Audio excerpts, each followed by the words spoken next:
Reality for the real. Like, comment, share, subscribe. Let's grow together. And this is a brand new channel. I want to give a little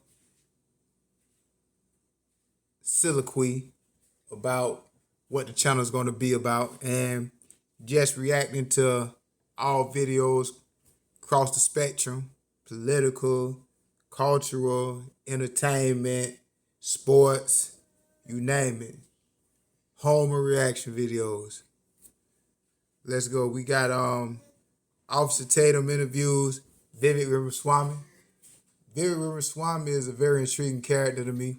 I believe he knows what he's talking about. They say he might be a plant. They say that they try to, the media, mainstream media, tries to paint him out to be some type of villain. But I think he's exposing a lot of truth, and I think he's trying to open up the people's eyes. So let's see what Officer Tatum and Vivek Ramaswamy got to say. We're back again, a special interview on the Tatum Plus Network. And I want to thank you all for all coming out. We got a whole audience here that's watching. You probably can't see it behind the camera. Good audience. But y'all make some noise. So this has to be one of the most anticipated interviews. So we're just going to get right into it. I got a special guest, Vivek Ramaswamy. Vivek, I've been waiting to have this conversation with you in person because we did an interview online. I know. It's good. You're bigger in 3D. I like that. But since then, man, you've been just destroying the Republicans on the debate stage. Can you talk to us about how you feel about the campaign and how does it feel beating up all the Republicans in the debate and really keeping it almost, I would say... That he has. Because he sticks to the truth, man. He sticks to the matter at hand.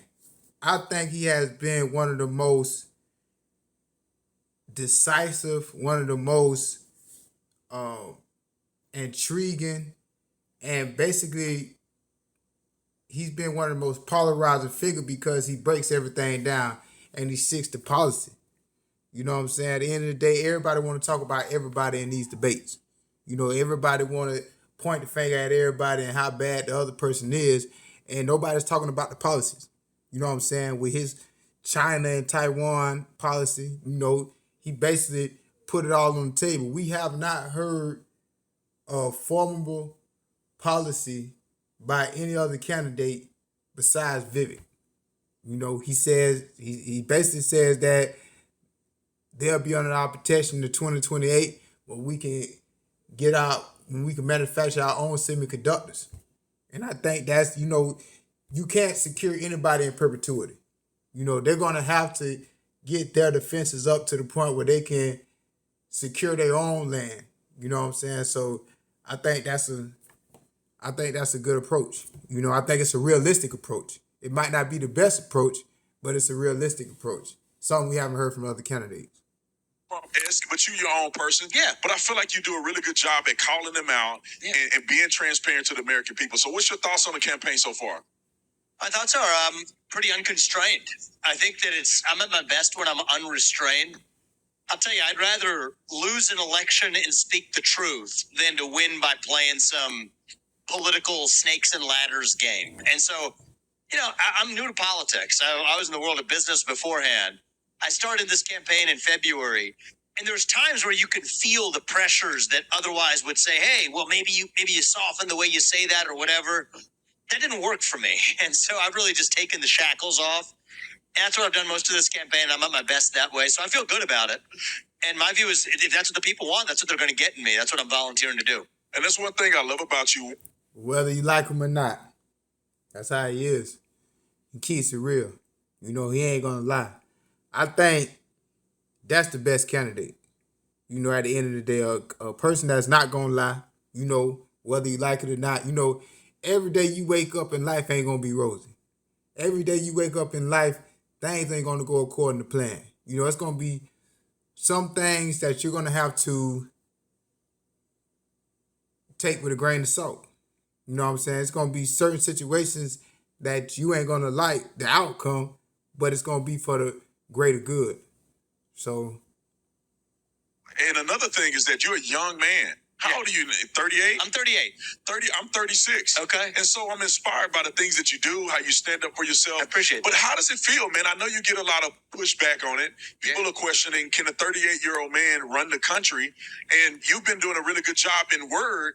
But what's your argument against a person saying you're too young, you don't have the life experience? Yes, you started a bunch of successful businesses and have run them, but you're only 38 years old. What's your take on that?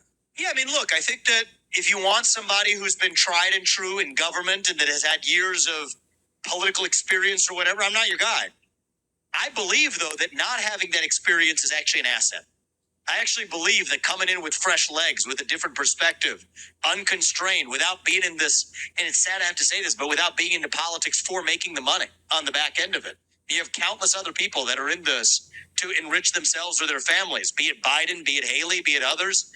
It happens on both sides of the aisle, and I think it's going to take somebody who isn't beholden to that system to actually break it up and shake it up. Thomas Jefferson was 33. He was younger than both of us when he wrote the Declaration of Independence. So if the guy who can set this whole ball game into motion, he was 33 years old when he wrote the Declaration. I think it. Wow, I didn't know that.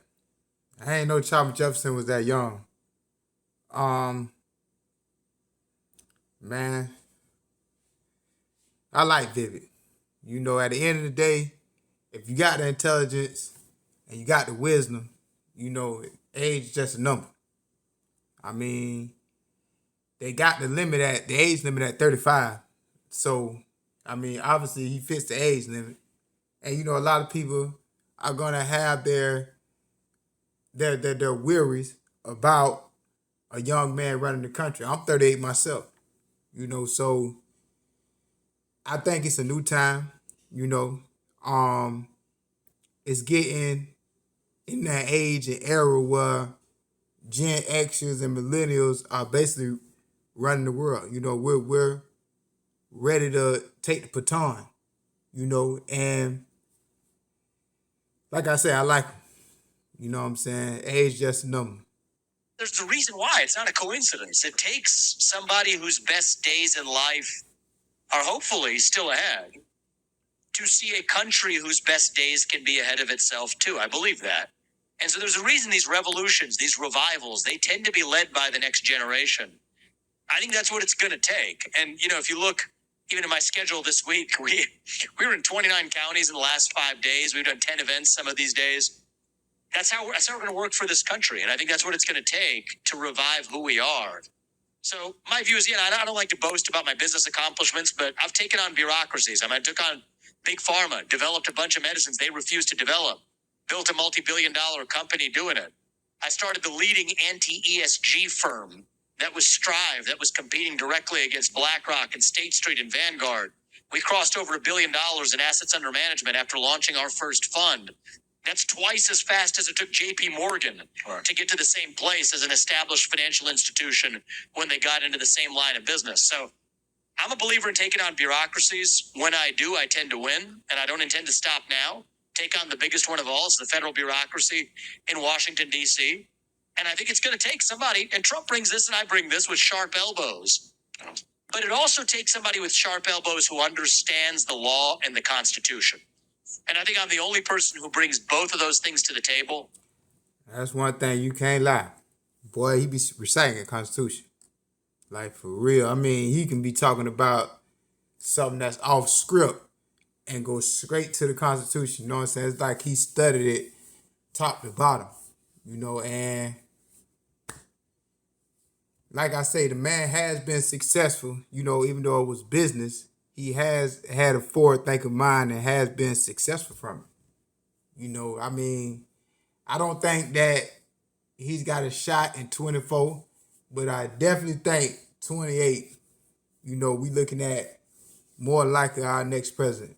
You know, especially now that he's seasoned, now that he knows how to run a campaign. I think 2028, we're looking at our next president. I couldn't sit by and be a passerby. I believe God puts us here for a purpose. I believe it's my duty to follow that purpose, and that's what I'm doing in this race. And if that's what the people of this country want, and my sense is that's exactly what's going to happen, then we're going to be succeed and lead this country. Awesome. Now, the elephant in the room Donald Trump is up in the poll by a crazy amount. Yeah. I mean, he seemed to be gaining momentum over time. Yeah. I mean, do you think the polls are consistent with what the American people are feeling in this race? I believe everybody campaigning for 2028 right now that's running against Donald Trump. You know, I think he's up 46% of the polls. But we got to see. We got to see how the Supreme Court is going to rule. You know, I mean, at the end of the day, I think that they should definitely let him be able to run. You know, he didn't get charged with insurrection. You know, you have to be charged with a serious crime or a felony. You know, and he didn't get charged with insurrection. So I don't see how the Supreme Court upholds that ruling from, I want to say Colorado. But we'll see. So I think nationally, there's a very good chance they are. I think in Iowa, they're not, actually. I spend a lot of time there right now. So, and I think that's only true for me. It's not true of the other candidates. It's true for me for one reason. A lot of the people who are coming to that Iowa caucus, for us, they're first time ever. So they're young people. Some of them are libertarian. Some of them are America First, but have not been traditional Republicans before. So, anybody can make a prediction and be wrong. But I think we're going to see a major surprise, not a small surprise, a major surprise at the Iowa caucus. If all of those people who are supporting me, who have never participated in that process before, show up, I think there's a good chance I win the Iowa caucus, actually. And that's, I think, is going to send a shockwave through the system. Now, I love Trump and his accomplishments for the country. Other people, these other candidates, every one of them, they've been licking his boots for years, and now they're begging for money and endorsements, and now Monday morning quarterbacking some decision. I'm not that way. I respect his accomplishments. But I do think it's going to take somebody from the next generation with fresh legs to take our America First movement. It belongs not to me, not to you, not to Trump. It belongs to the people of this country. That's who this belongs to. And we got to take that to the next level. And so I believe I'm going to be best positioned to do that. If I deliver a shock in Iowa, I think I'm going to be the next president. And I think I'm going to deliver a shock in Iowa. In a hypothetical world, Donald Trump. I don't know about that. I'm looking up the Iowa caucuses right now. Still, even if he wins Iowa, I don't see how he wins any other state. So, I think that's about one of the first frivolous statements I heard Vivek say. Because boy, Trump up so goddamn far, it's ridiculous. So, I don't know about that one, Vivek. Goes on to be the president. If he picks you as the vice president, would you accept it? Ladies and gentlemen, I hope you enjoyed the interview between me and Vivek Ramaswamy. All right. That's the interview. I just wanted to give my take on it. Like I say, I like Vivek. I really think that he's very intelligent. Very descriptive and how he comes. I think he has a real policy, something that we can see, something that we can materialize, and look at for ourselves, whether you like it or not. And like, comment, share, subscribe. Reality for the real. Let's grow together.